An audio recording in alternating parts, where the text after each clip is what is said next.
Life is short, but most people spend it like they have infinite time. Here's the reality. The average person lives just 30,000 days. That's it. Think about this. If you're 30 years old, you've already used up 11,000 of those days. Gone. Never coming back. I should do it someday. But someday is a dangerous word. It tricks you into thinking you have all the time in the world. In the next 15 minutes, you'll learn powerful strategies to make your time count. Not just managing it, but truly living it. These aren't generic tips about time management. These are deep insights about how life actually works. Chapter 1. Time perception and psychology. Time plays tricks on your mind, and understanding these tricks is your first step to mastering it. Remember when you were a kid? Summer felt endless. A single day could feel like a week. But now, years fly by like months. This is the time unit paradox, and it's not just in your head, it's how your brain actually works. Here's the science. Your brain measures time by recording new experiences. As a kid, everything was new. Your brain was constantly recording, making time feel slower. But as an adult, your routines make days blur together. Same breakfast, same commute, same Netflix shows. Your brain literally skips recording these moments. Just another normal day, stuck in his comfort zone. This is the trap of time blindness. But you can hack this system. Take different routes to work. Learn a new skill every month. Have conversations with strangers. Each new experience forces your brain to pay attention, making time expand again. And here's the biggest time perception mistake. We constantly overestimate what we can do in a day, but massively underestimate what we can do in a year. This is why people quit goals too soon. Chapter 2. Priority management. Most people confuse being busy with being productive. They fill their days with tasks that feel important, but don't actually matter. Here's a powerful tool, the deathbed test. Think about yourself at 90 years old looking back. Will you care about that extra hour at the office? Or that time you spent with your family? Suddenly, priorities become crystal clear. I'll finish this report first. Meanwhile, life's real priorities slip away, one day at a time. Here's what successful people understand. Knowing what not to do is more valuable than knowing what to do. It's the two-list strategy. Write down everything you want to achieve. Now, circle the top 3 items. Everything else? That's your avoid list. Think about compound interest, but for life choices. Small daily investments in the right priorities multiply over time. But there's a catch. Social media, busy work, and constant distractions steal your attention from what truly matters. The solution? Ruthlessly eliminate the non-essential. Your time is too precious for anything else. Chapter 3. Relationship dynamics. Relationships work like bank accounts. Every small interaction is either a deposit or a withdrawal. A genuine compliment? Deposit. Being late constantly? Withdrawal. And just like real banks, you can't make withdrawals if you haven't made deposits. I don't understand why they're upset. I only reach out when I need something. And there's the problem. Most people focus on big gestures, expensive gifts, grand celebrations. But here's the truth. Small daily deposits matter more. A random text checking in. Remembering small details. Being there during tough times. Here's something counterintuitive. Shared suffering builds stronger bonds than shared pleasure. Going through challenges together creates deeper connections than just having fun. And don't ignore your weak ties, those casual acquaintances and distant friends. They're your bridges to new opportunities, ideas, and perspectives. Strong ties comfort you, but weak ties help you grow. Want to expand your sense of time? Help others. It's the ultimate paradox. Giving time makes you feel like you have more of it. Chapter 4. Career and purpose. Your best career opportunities aren't where you think they are. They're one step outside your comfort zone. This is the adjacent possible. The sweet spot between what you know and what you could know. I need to stay in my lane. But that's exactly how careers get stuck. Here's a massive career mistake. Optimizing for money too early. In your 20s and early 30s, optimize for learning. Every new skill you gain is like a lottery ticket for future opportunities. Money follows knowledge. Always. Forget the career ladder. It's a trap.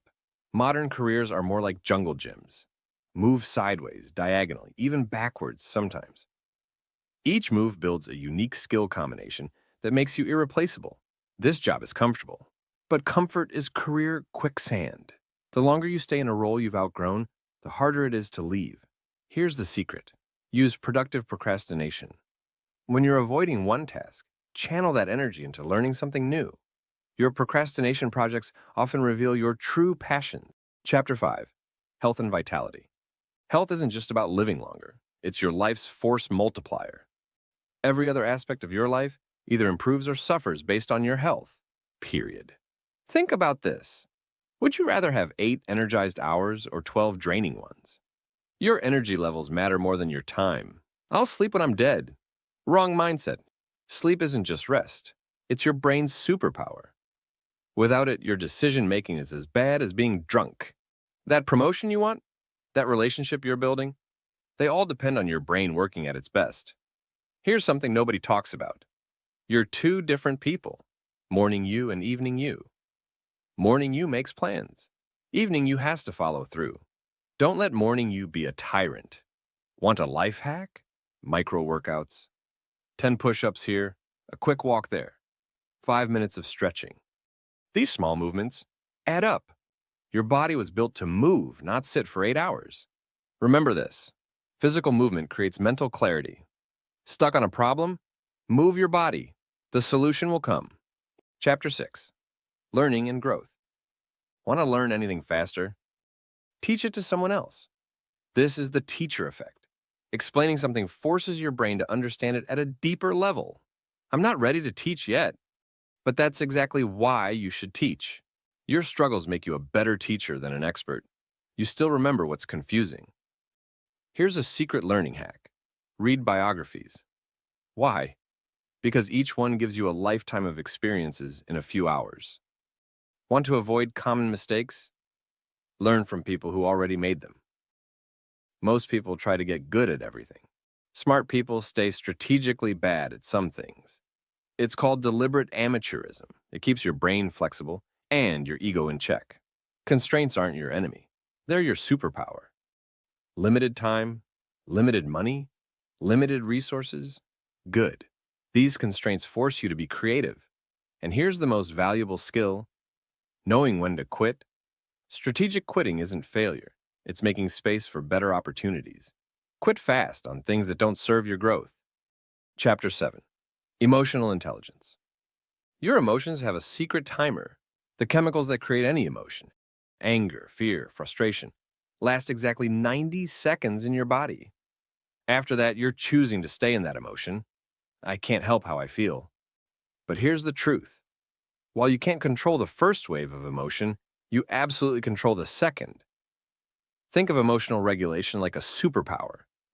Raw intelligence might get you the job, but emotional regulation gets you the promotion.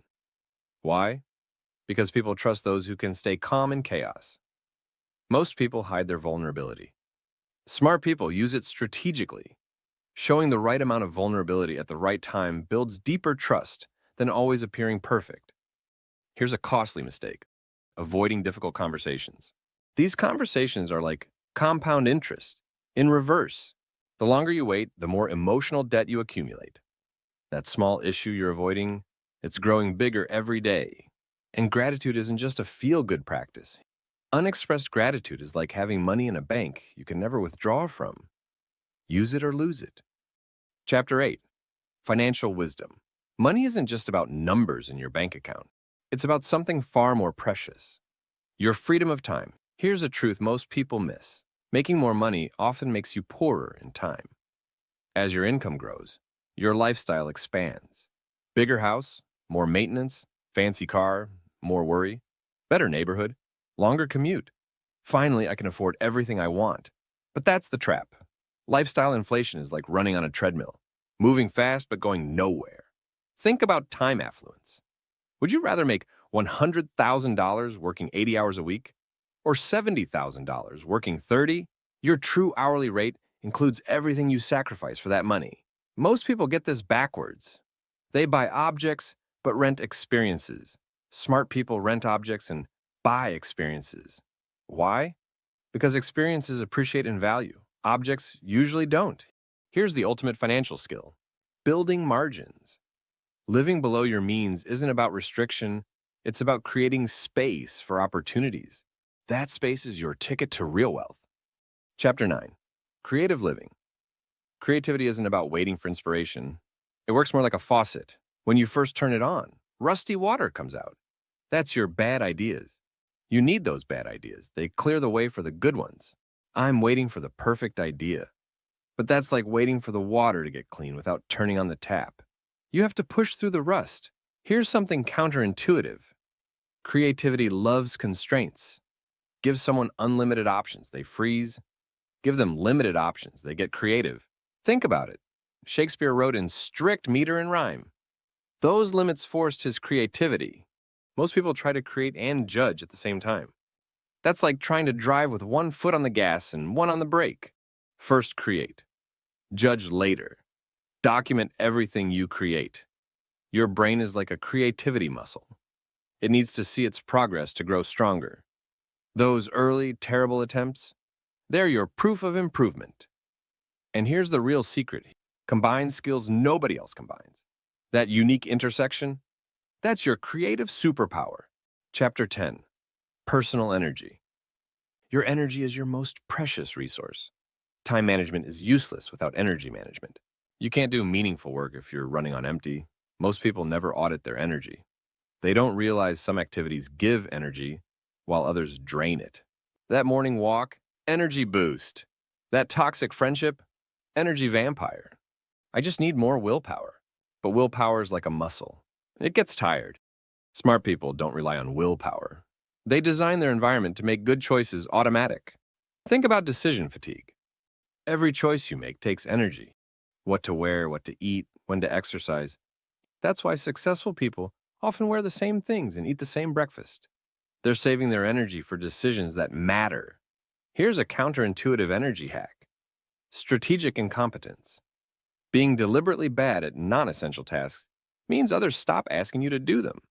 Your energy stays protected for what you do best. Remember this. Recovery isn't a waste of time. It's how you multiply your time's value. Chapter 11. Social capital.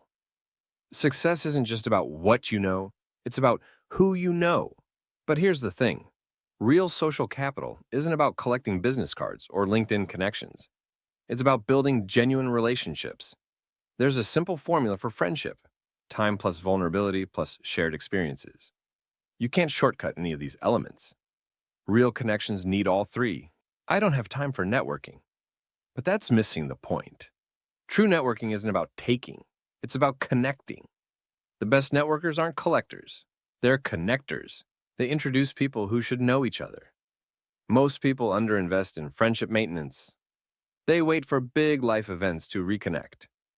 But strong relationships are built in the small moments. That random check-in text? That quick coffee? That's where real bonds grow.